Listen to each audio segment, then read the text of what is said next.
오늘 세 개의 명작은 아주 가까운 곳에 있는 행복, 모리스 마테를링크의 파랑새입니다. 제1막 제1장 나무꾼의 오두막집. 옛날 한 가난한 나무꾼에게 틸틸이라는 아들과 미틸이라는 딸이 있었는데 크리스마스 전날 밤에 틸틸과 미틸은 잠이 오지 않았습니다. 둘은 창문을 열고 멀리 부잣집에서 새어나오는 불빛들을 바라보았는데 아름다운 크리스마스 트리가 반짝이고 흥겨운 음악 소리가 들려왔습니다. 정말 행복하겠다며 틸틸과 미틸이 부러워하고 있을 때 누군가 문을 두드렸고 문 밖에는 이상한 할머니가 서 있었습니다. 이 집에 노래하는 풀이나 파랑새는 없느냐? 풀은 있지만 노래는 못해요. 우리 오빠는 새를 가지고 있어요. 하지만 저건 드릴 수 없어요. 어째서? 저건 내 새인거려. 그건 그렇겠구나. 그런데 그 새가 어디 있다고? 새장을 가리키며 저 새장 속에요. 안경을 쓰고 새장을 들여다보면서 저거로구나. 저것이라면 필요 없다. 저 새는 아직 완전히 파랗지는 않으니까. 너희는 이제부터 나한테 꼭 필요한 파랑새를 찾으러 가줘야겠다. 그렇지만 저희는 그런 게 어디 있는지 모르는 거려. 나도 모른단다. 그러니까 찾아야 하는 거야. 노래하는 풀은 없어도 되지만 파랑새는 무슨 일이 있어도 찾아야 한단다. 내 딸아이가 몫이 앓고 있어. 그 아이를 위해 꼭 필요하단 말이야. 제1막 제2장 요술쟁이 할머니의 집. 할머니는 틸틸에게 다이아몬드가 달린 모자를 주었는데 자신은 요술쟁이로 그 다이아몬드를 돌리면 사람의 눈에는 보이지 않는 것들을 볼 수 있다고 했습니다. 틸틸이 다이아몬드를 돌리자 갑자기 모든 것이 이상스럽게 변해버린다. 늙은 요술쟁이 할머니는 아주 아름다운 공주가 되고 방 안의 벽은 파랗게 빛나는 에메랄드로 변해버린다. 초라하던 가구들도 새로운 생명이라도 얻은 듯 번쩍번쩍 윤기가 흐른다.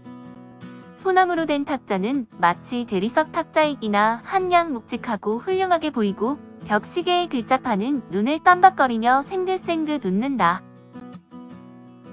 추가 있는 아래쪽 문이 열리더니 소녀의 모습을 한 시간의 요정들이 여럿 나와 손을 마주 잡고 즐겁게 웃으며 유쾌한 음악에 맞추어 춤을 춘다. 램프에서 확 불꽃이 일더니 눈부신 빛을 내는 요정이 나왔는데 할머니는 자기 대신 길을 안내할 빛의 요정이라면서 개와 고양이도 함께 가라고 합니다. 파랑새를 찾아 돌아오면 개와 고양이는 원래의 모습이 될 것이라고 하는데 요술쟁이 할머니의 말이 끝나자 벽이 활짝 열리며 드디어 여행이 시작되게 됩니다. 제2막 제3장 추억의 나라. 틸틸 일행은 제일 먼저 추억의 나라에 도착했는데 빛의 요정이 반가운 사람들을 만나게 될 것이라고 말합니다. 한참을 걸어가니 작은 집이 보였는데 집 안에는 돌아가신 할머니와 할아버지가 잠들어 있었고 틸틸과 마틸이 들어가자 할머니 할아버지가 잠에서 깨어 반겨주셨습니다. 돌아가신 것이 아니냐는 틸틸의 말에 할머니는 여기서 깊은 잠을 자고 있었다고 하며 누군가 자기들을 생각해주면 언제라도 잠에서 깨어나 그 사람과 만나는 것이라고 합니다. 남매는 할머니 할아버지와 저녁 식사를 하며 행복한 시간을 보냈고 작별 인사를 한 뒤 집을 나서는데 집 앞에 파란 키티새가 보이자 새를 새장에 넣고 길을 떠났습니다. 빛의 요정은 어디 있어? 모르겠어. 그러면서 새장 속의 새를 들여다보다가 아니 이건 파랑새가 아니잖아. 파랗던 새가 어느새 시커멓게 되어 버리고 말았어. 오빠 내 손 좀 잡아줘. 난 무서워 죽겠어. 그리고 추워. 제3막 제4장 밤의 궁전. 다음에 도착한 곳은 밤의 궁전인데 빛의 요정은 어둠의 세계인 밤의 궁전에는 들어갈 수 없어서 나머지 일행만 가기로 했습니다. 그러나 원래 모습으로 돌아가기 싫었던 고양이는 어떻게든 파랑새를 못 찾게 하려고 몰래 일행을 앞질러 가서 밤의 궁전을 지키는 여왕을 만났습니다. 고양이는 여왕에게 사람의 아이들이 파랑새를 찾는다며 오는데 사실은 밤의 궁전을 차지하려는 속셈이라고 말을 해줍니다. 여왕은 단단히 겁을 줘서 쫓아버리겠다고 하는데 틸틸 일행이 도착해 열쇠를 달라고 하자 여왕은 알 수 없는 미소를 지으며 열쇠를 내줍니다. 틸틸이 조심스럽게 첫 번째 문을 열자 이상하게 생긴 유령들이 밖으로 뛰쳐나와 모두 깜짝 놀라 소리를 치게 됩니다.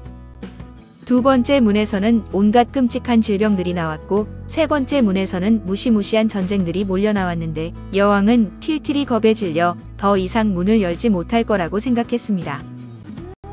그러나 틸틸은 다음 문을 활짝 열었고 다행히도 그 안에서는 춤추는 별들과 밤의 향기와 도깨비 불이 나왔습니다. 이제 맨 안쪽에 있는 커다란 문 하나만 남았는데 여왕이 그곳에 아주 무섭고 끔찍한 것이 있어서 엿보기만 해도 모두 죽을 것이라고 말하자 미틸은 울음을 터뜨렸고 나머지 일행은 꼭 문의를 뺍니다. 그러나 틸틸은 용기를 내서 열쇠 구멍에 열쇠를 꽂자 스르르 문이 열렸는데 환한 달빛 아래 꿈처럼 아름다운 꽃밭이 펼쳐져 있었고 꽃밭에는 수없이 많은 파랑새들이 날아다니고 있었습니다. 진짜 파랑새도 잡혔느냐? 아니에요. 진짜 파랑새는 아직 저쪽 달빛 속에 머무르고 있어요. 너무 높은 곳에 있었기 때문에 아이들 손이 닿지 않았던 거예요. 틸틸 일행은 꽃밭으로 뛰어들어 파랑새를 잡았지만 밤에 궁전 밖으로 나오자 새들은 모두 죽어버렸는데 햇빛 속에서 살 수 있는 진짜 파랑새가 아니었던 것입니다. 제3막 제5장 숲. 틸틸 일행은 파랑새를 찾아 숲속으로 들어갔는데 밤이 되자 빛의 요정과 다른 요정들은 잠을 자야 했기 때문에 틸틸과 미틸은 개와 고양이만 데리고 가기로 했습니다. 고양이는 이번에도 앞질러 가서 숲속의 나무들을 만나 나무들을 괴롭히던 나무꾼의 아이들이 오고 있다고 말하자 나무들이 잎사귀를 흔들어 댔고 토끼는 북을 울려 동물들에게 이 사실을 알렸습니다. 숲에 도착한 틸틸은 나무들에게 파랑새가 있는 곳을 물어보려고 다이아몬드를 돌리자 굵은 나무 줄기에서 나무 요정들이 하나씩 빠져나와 틸틸과 미틸을 에워쌌습니다. 곧 우두머리인 떡갈나무 대왕이 나타나는데 그는 틸틸과 미틸이 자신들을 괴롭힌 나무꾼의 아이들이라며 혼내주겠다고 하고 몰려온 동물들과 나무 요정들이 한꺼번에 달려들었습니다. 틸틸은 재빨리 주머니에서 칼을 꺼내 한 손으로는 미틸을 다른 손으로는 칼을 휘두르며 맞섰고 개도 입비를 드러내고 으르렁거리며 틸틸을 도왔습니다. 그리고 그때 빛의 요정이 나타났는데 밝은 빛을 보자 나무의 요정들과 동물들은 날이 밝는 줄 알고 허둥지둥 달아나 버렸습니다. 제3막 제6장 막의 앞. 빛의 요정은 틸틸과 미틸을 묘지가 있는 곳으로 데려가는데 누군가 파랑새를 자신의 무덤 속에 감추고 있을지 모르니 찾아봐야 한다고 합니다. 제3막 제7장 묘지. 묘지에 들어가 틸틸은 무엇이 나오려고 하자 다이아몬드를 돌리는데 순간 물을 끼얹은 듯한 고요가 깔리고 잠시 공포의 시간이 흐릅니다. 고요 속에서 십자가가 흔들리더니 무덤의 흙이 솟아오르면서 입을 벌리는데 얼린 흙 속에서 아지랑이 같은 꽃의 요정이 나오더니 곧 예쁜 꽃망울이 되고 차츰차츰 커졌습니다. 꽃들은 자꾸 퍼져서 묘지는 아름다운 꽃밭으로 변하고 아침 햇빛이 비치기 시작하자 이슬이 빛나고 꽃망울이 피어나기 시작합니다. 멍하니 정신을 빼앗기고 있던 틸틸과 미틸은 서로 손을 꼭 잡고 꽃밭 속으로 한 발 두 발 옮겨가며 무덤 자리를 살펴봅니다. 풀밭 속을 살펴보며 죽은 사람들은 어디로 가버렸지? 역시 살펴보며 죽은 사람 같은 것 아무데도 없잖아. 제3막 제8장 막의 앞. 빛의 요정은 인간의 모든 행복을 모아놓은 마술의 꽃동산 입구에 왔다면서 이번에야말로 파랑새가 손에 들어올 것 같다고 합니다. 제3막 제9장 행복의 궁전. 틸틸 일행을 구한 빛의 요정은 행복의 궁전으로 안내를 했는데 그곳은 인간의 모든 행복이 모여 있어 틀림없이 파랑새도 있을 것이라고 합니다. 궁전 안에는 아주 뚱뚱한 사람들이 식탁에 둘러앉아 잔치를 벌이고 있었는데 요정은 그 사람들이 세상에서 가장 뚱뚱한 사치들로 저 음식을 먹으면 저렇게 돼 버린다고 합니다. 사치들은 틸틸 일행을 보자 웃으며 다가와 맛있는 음식을 먹으라고 하고 게, 빵, 사탕은 이미 식탁으로 가서 사치들과 어울리고 있었습니다. 사치들이 틸틸 남매를 끌고 가려 할 때 빛의 요정이 다이아몬드를 돌리라고 소리쳐 다이아몬드를 돌리자 궁전은 아주 평화롭고 깨끗하게 변합니다. 사치들이 사라지자 천사처럼 아름다운 행복들이 나타났는데 그중 한 무리의 행복들이 틸틸 남매를 둘러싸고 춤을 추었습니다. 아, 그래. 그러고 보니 나도 너희가 낯선 것 같지는 않아. 하지만 누군지는 모르겠는걸? 너희 이름을 알고 싶은데. 그러면 도련님은 아무것도 모르시는군요. 나는 도련님 네 집 행복의 대장이에요. 그리고 여기 이 친구들도 모두 도련님 집에 넘치고 있는 행복들이고요. 그럼 우리 집에도 행복이 많다는 거야? 행복 일동은 또 까르르 웃는다. 행복들의 뒤를 이어 이번에는 기쁨들이 환한 얼굴로 나타났는데 그중 한 기쁨이 틸틸과 미틸을 향해 두 팔을 활짝 벌렸는데 그 기쁨은 바로 엄마 사랑의 기쁨이었습니다. 틸틸과 미틸은 활짝 웃으며 엄마 사랑의 기쁨에게 안겼는데 두 남매는 고된 여행길에서 잠시나마 행복과 사랑을 느낄 수 있었습니다. 제5막 제10장 미래의 나라.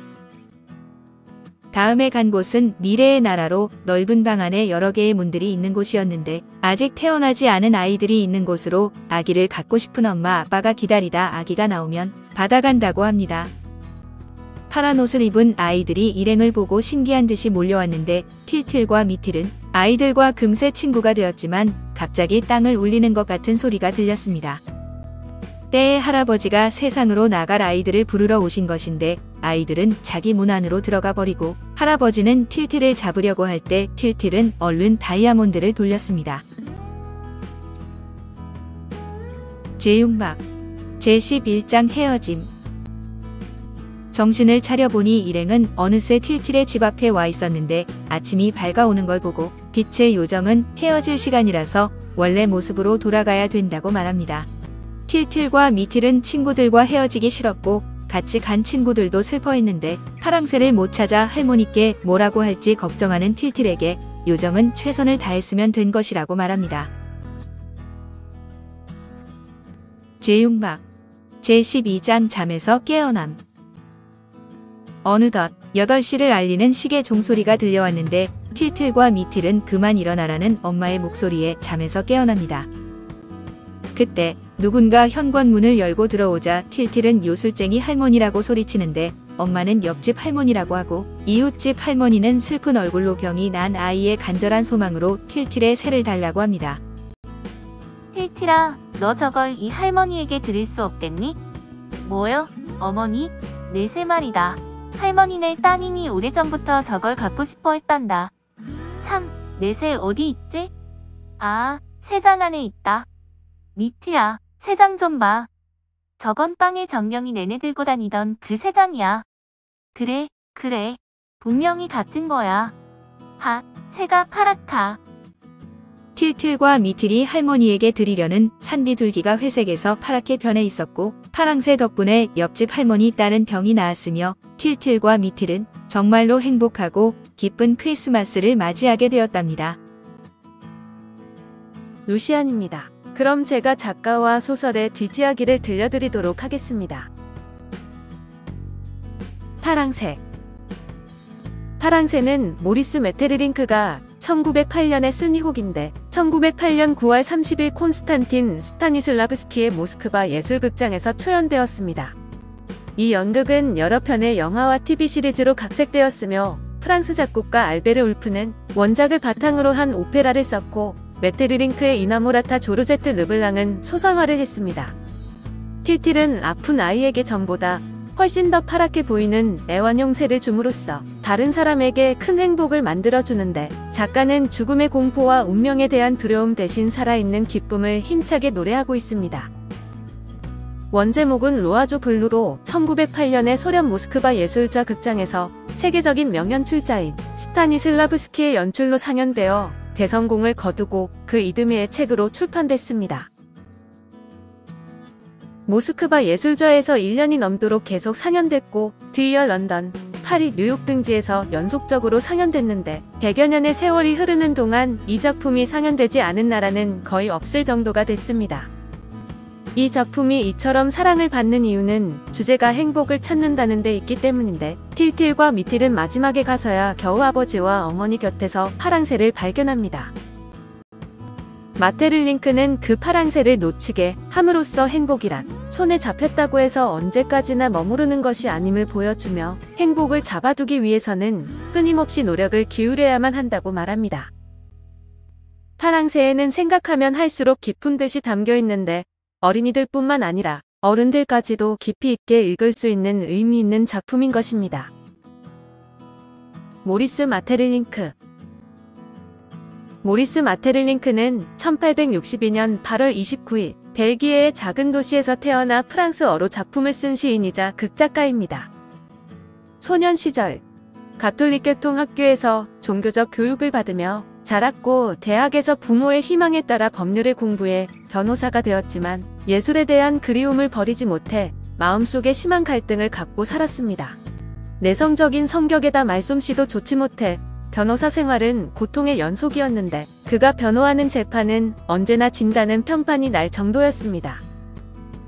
결국 마테를링크는 1887년 변호사 생활을 청산하고 파리로 가서 많은 시인들과 사귀면서 문학 공부를 시작했는데, 1889년에 그동안의 시를 묶어 온실이라는 책을 냈지만 주목받지 못합니다. 그러나 같은 해에 말렌 아가씨와 드뷔시 음악으로 더욱 유명해진 펠레아스와 멜리상드 등을 통해 제2의 셰익스피어라는 극찬을 받게 됩니다. 그는 용기를 얻어 창작에 전념했고, 많은 희곡 작품들을 남겼으나 어느 작품이고 그 주인공은 비참한 운명에 쫓기고 죽음의 공포에 떨면서 어둠 속을 걸어가는 사람들 뿐이었습니다. 그러다 1895년 프랑스 여배우로 아르센 리팽을 쓴 모리스 르블랑의 누이 동생인 조르제트 르블랑과 결혼하면서 그의 작품은 차차 밝아지기 시작했습니다. 1908년 모스크바 극장에서 초연된 이후 수많은 영화와 소설로 제작된 파랑새로 1911년 노벨 문학상을 수상했으며, 몽바 바나 등 신비주의적 경향이 짙은 작품을 주로 펴냈습니다. 내가 오기로 한 그 자리, 내가 미리 와 있는 이곳에서 문을 열고 들어오는 모든 사람이 너희였다가 너일 것이었다가 다시 문이 닫힌다. 사랑하는 이여, 오지 않는 너를 기다리며 마침내 나는 너에게 간다. 아주 먼 데서 나는 너에게 가고 아주 오랜 세월을 다하여 너는 지금 오고 있다. 황지우, 너를 기다리는 동안.